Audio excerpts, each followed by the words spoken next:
అందరికీ నమస్కారం. హెచ్బి కృష్ణాచార్య నేను తెలంగాణ దేశం లీడర్ యూట్యూబ్ ఛానల్ అధినేతగా మాట్లాడుతున్నాను.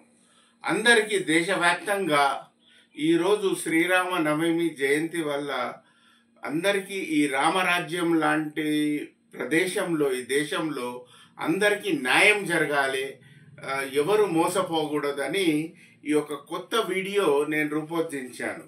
అదేంటంటే రియల్ ఎస్టేట్. మనందరికీ తెలుసు రియల్ ఎస్టేట్ మాఫియాలు ఉన్నారు.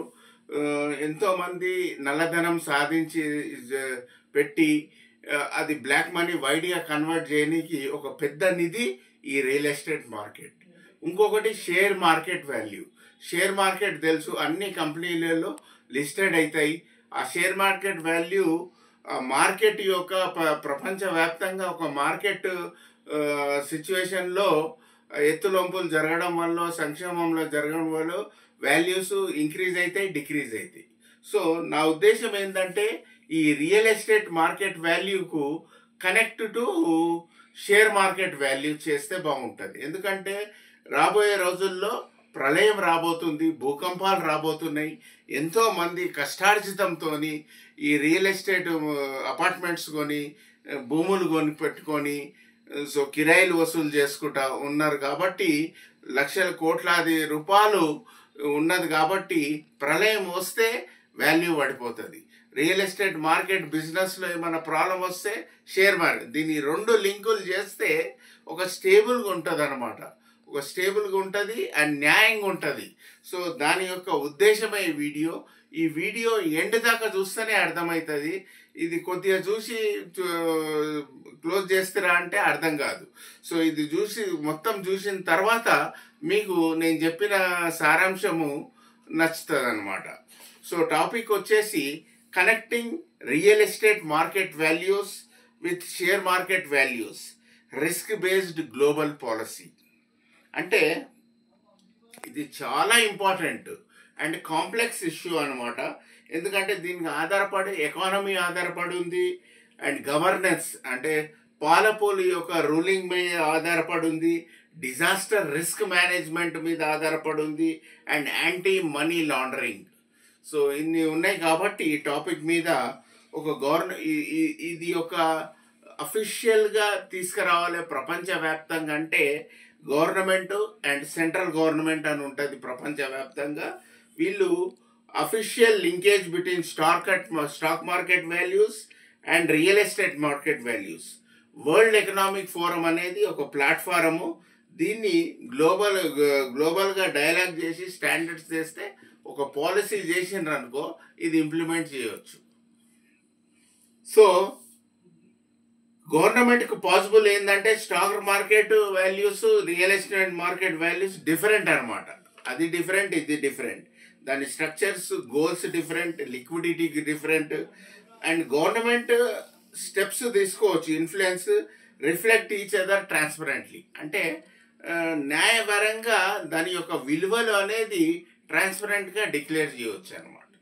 So real estate investment trust convert into real estate assets in tradable security. అంటే రియల్ ఎస్టేట్ వాల్యూస్ ఏవైతే ఉన్నాయో స్టాక్ మార్కెట్లో ట్రేడబుల్గా సెక్యూరిటీస్గా చేసుకోవాలి. Increasing transparency, linking values to share market. అంటే రియల్ ఎస్టేట్ మార్కెట్ వాల్యూస్ దాని యొక్క ధరలు ఏదైనా ఉన్నదో లింక్ షేర్ మార్కెట్ వాల్యూస్కు లింక్ అయిపోతాయి అన్నమాట. సో గవర్నమెంట్ అప్పుడు incentivise private real estate place to enter real estate investment trust structures, making real estate investment traceable. అంటే రియల్ ఎస్టేట్ ఇన్వెస్ట్మెంట్ అనేది ఒక ట్రేసబుల్గా చేసుకోవచ్చు. ఇప్పుడు develop government back digital platform. ఇప్పుడు అంతా డిజిటల్ ప్లాట్ఫామ్ కాబట్టి నేను ఏమంటున్నా అంటే real time real estate market value based on geo location, risk data like seismic zones. అంటే భూకంపాలు ఏడా వస్తే ప్రదేశాలు అండ్ దాని మార్కెట్ యాక్టివిటీ ఏంది తెలుస్తుంది. So link this valuation system to national stock exchange. So బాంబేలో నేషనల్ స్టాక్ ఎక్స్చేంజ్ ఈ వాల్యుయేషన్ సిస్టమ్ అంతా లింక్ చేసుకొని real estate investment trust performance for transparency. So managing earthquake risk impacting both markets. ఒక భూకంపం వచ్చిందనుకో, అటు షేర్ మార్కెట్ వాల్యూ దెబ్బతింటుంది, ఇటు రియల్ ఎస్టేట్ మార్కెట్ వాల్యూ ఉంటుంది దేశవ్యాప్తంగా. మొన్న మయన్మార్లో, థాయిలాండ్లో భూకంపం వచ్చింది. అప్పుడేమైంది? షేర్ మార్కెట్ దెబ్బతింటది, రియల్ ఎస్టేట్ మార్కెట్ దెబ్బతింటుంది అనమాట. అట్లా ఇండియాలో కూడా భూకంపాలు వచ్చే ప్రదేశాలు ఉన్నాయి. సో కాబట్టి ఈ యొక్క టాపిక్ అనేది రూపొందించాను అనమాట. So build and support catastrophic bond markets or government reinsurance models where investors take on earthquake risk in exchange for returns. So ఈ విధంగా ఉంటుంది అనమాట. Require disaster insurance for real estate properties and let insurance data influence real estate investment trust and share prices. So tackling back money. So ఈ విధంగా చేశారనుకో, real estate share market values convert చేశారనుకో, ఏమవుతుందంటే black money arrest చేయవచ్చు. ఇక ఎక్కడ అనర్నడ్ income ఉండదు. ఇక government will stop the misuse of real estate for money laundering. ఈ మనీ లాండరింగ్ అనేది బంద్ అయిపోతుంది. ప్రతి ఒక్కరు ఇప్పుడు సెలబ్రిటీలు కానీ నాకు ఇన్ని వేల ఆస్తి కోట్లు ఉన్నాయని ఆవిరి అవుతుంటుంది, పెరుగుతుంటుంది, తగ్గుతుంటుంది. సో అదనమాట. So mandatory digital registration by enforce digital property registration. So ఏది కానీ డిజిటల్ ప్రాపర్టీ రిజిస్ట్రేషన్ చేసుకొని Aadhaar link verification are national ID. So దీనికి సంబంధించంగా ఇంకా బ్లాక్ చైన్ టెక్నాలజీ రాలేదు. ఈ డిజిటల్ ట్రాన్సాక్షన్ వల్ల use block chain technology are tamper proof databases to prevent benami transactions. ఈ benami transactions బంద్ అయిపోతాయి. ఇక ఏముండయి అనమాట. ఇకపోతే linking real estate to income tax returns. ఈ రియల్ ఎస్టేట్ నుంచి ఇన్కమ్ ట్యాక్స్ రిటర్న్స్ ఏవి లేవు ఇప్పుడు, అంతా గుడ్డిగా నడుస్తుంది. ఎందుకంటే ఒక ప్రాపర్టీ ₹1,00,00,000 అమ్మారు అనుకో, దాని మార్కెట్ వాల్యూ తగ్గుంటుంది. మండల్ రెవెన్యూ ఆఫీసర్లా దాని వాల్యూ కడతారమ్మా. కట్టిన తర్వాత మిగతా పైసలు క్యాష్లో ట్రాన్సాక్షన్ చేస్తారు. ఈ గుడ్డి లాలు, గుడ్డి ఒక వ్యవస్థ అనేది బంద్ అయిపోతుంది. So linking real estate to income tax returns by mandated centralised registry that flags real estate ownership and transaction against declared income and PAN TIN numbers. So PAN card, TIN card numbers అన్నీ ఆధారపడి so linking real estate to income tax returns. Enable real time reporting of high value transactions to tax authority. High value కోట్లలో ఏదైనా transaction అయితే ఇమీడియట్గా tax అథారిటీస్కు తెలిసిపోతుంది అనమాట. So real estate transaction in white only. ఎందుకంటే white మనీలోనే transaction కావాలి. అప్పుడు ban అయిపోతుంది cash transaction in property deals. ఇక క్యాష్ ట్రాన్సాక్షన్ ఉన్నాయి. ఎందుకంటే ఆల్రెడీ మోడీ గవర్నమెంట్ 70% నోట్లు చెపాంచడంలో రద్దు చేస్తుంది. ఎందుకంటే వీటికి కూడా కాస్టింగ్ అంతా డిజిటలైజ్ చేయాలని. So require payment through banking channels only.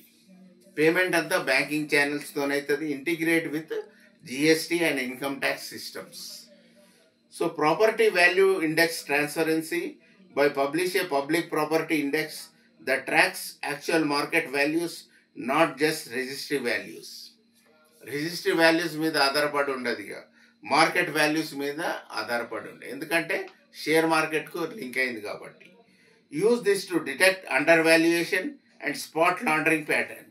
Under valuation అనే పద్ధతే ఉండదు. ఎంత వాల్యూ ఉండాలనో అంత ఉంటుంది, ఎంత తగ్గాలనో ఎంత పెరగాలనో అంత ఉంటుంది. ఇది ఎందుకు వచ్చిందంటే ఐడియా నాకు, ఎప్పుడైతే అమెరికాలో నిన్న ఒక 10 రోజుల క్రితము $4 trillion షేర్ మార్కెట్లో వాల్యూ పడిపోయింది.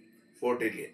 అప్పుడు గ్లోబల్ మార్కెట్లో ఇండియా కూడా ఎంతో షేర్ మార్కెట్ నష్టపోయింది. కాబట్టి ఇంటర్ కనెక్టెడ్ ఫైనాన్షియల్ సిస్టమ్స్ ఉన్నాయి కాబట్టి.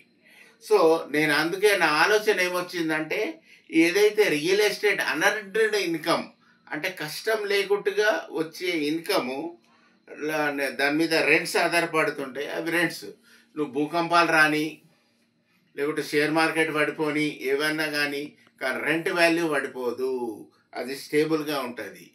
సో కానీ షేర్ మార్కెట్ వాల్యూ పడిపోతుంది. So government of India make a organized policies. ఈ రియల్ ఎస్టేట్ మార్కెట్ ఏదైతే అన్ఎర్న్డ్ ఇన్కమ్ ఉందో దాన్ని ఆర్గనైజ్డ్గా పాలసీస్ చేసి రియల్ ఎస్టేట్ బిజినెస్ దాని రెంటల్ ఇన్కమ్ వచ్చి unearned income to transferred into earned income చేయమంటున్నా. Rental incomes comes in monthly basis. నెల నెల కిరాయిలు వస్తాయి, అవి స్టేబుల్గా ఉంటాయి, క్యాష్ ఫ్లో అవుతుంటుంది. వేరే స్టాక్ మార్కెట్లు అట్లా కాదు, డైలీ పడుతుంటాయి, ఎక్కుతుంటాయి. Real estate is a physical asset, వేరే stocks are financial instruments subject to speculation. People are always need housing, commercial spaces. ప్రజలకు ఏం కావాలి? మంచి ఇల్లు కొనాలి, మంచిగా ఉండాలి. రెంటల్ డిమాండ్స్ రిలేటివ్లీ స్టేబుల్, అంటే కొద్ది రోజులు స్టేబుల్ ఉంటుంది అది ఎప్పటికీ, even during economic downturns. So rents after increase with high fly. ఎప్పుడైతే ద్రవ్యోల్బణం పెరుగుతుందో అప్పుడు రెంట్ ప్రైజెస్ కూడా పెరుగుతాయి అన్నమాట. So stocks may decline to value, stocks కూడా పడిపోతాయి, ఇన్ఫ్లేషన్ పెరుగుతాయి.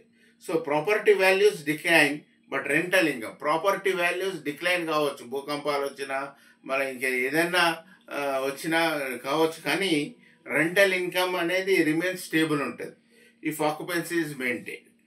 ప్రజలారా నేను చెప్పేది ఏంటంటే, కంక్లూజన్ ఆఫ్ ద వీడియో వచ్చేసి ఏంటంటే, రాబోయే రోజుల్లో ప్రళయం రాబోతుంది, భూకంపాలు రాబోతున్నాయి, బిజినెస్ అతలాకుతలం రాబోతుంది, దేశము రాష్ట్రము గొప్ప దేశాలన్నీ అప్పులలో కుంటిగా అయిపోయింది, కుంటితనం అయిపోయింది. కాబట్టి ఈ అప్పులు నెరవేరి ఈ తెలంగాణలో అయితే మేము రాబోయే మరికొద్ది రోజులలో 10 లక్షల కోట్లు అప్పు ఉంది. దాని రుణాలు ఎప్పుడు తీరవాలి, మళ్ళీ దాన్ని ఇంట్రెస్ట్ రేట్ ఎప్పుడు గడవాలి, అది చాలా సంక్షోభంలో ఉంది. కాబట్టి నేను చెప్పేది ఏంటంటే, ఈ balance share market values with real estate market values to reduce risk is the only solution to prevent volatile business environment. So కావున మీకు ఒక భూమి కొనాలన్నా, ఒక అపార్ట్మెంట్ కొనాలన్నా, ఎప్పుడైతే ఈ యొక్క పాలసీ అనేది ఇంప్లిమెంట్ అయ్యిందో గ్లోబల్గా, అప్పుడు నిజాయితీగా ఒక రియల్గా వాల్యూగా ఫిక్స్డ్ వాల్యూలుగా మీరు కొనుక్కోవచ్చు. సో ఏది కానీ, సో మీరు మోసపోవద్దు అని ఈ యొక్క టాపిక్ నేను వీడియో తీసిన. ఇది అందరికీ షేర్ చేసి సబ్స్క్రైబ్ చేసి చూసి చేస్తే బాగుంటుంది.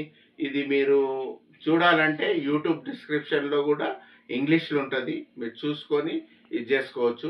ఇది అన్ని న్యాయస్థానములకు, ప్రైమ్ మినిస్టర్కు, గ్లోబల్గా మిగతాలోకి అందరికీ వెళ్తుంది. కాబట్టి దీనిపై నిర్ణయం తీసుకొని పార్లమెంట్లో ఒక డిబేట్ చేస్తే బాగుంటుందని కోరుతూ నేను సెలవు తీసుకుంటున్నాను. నమస్కారం.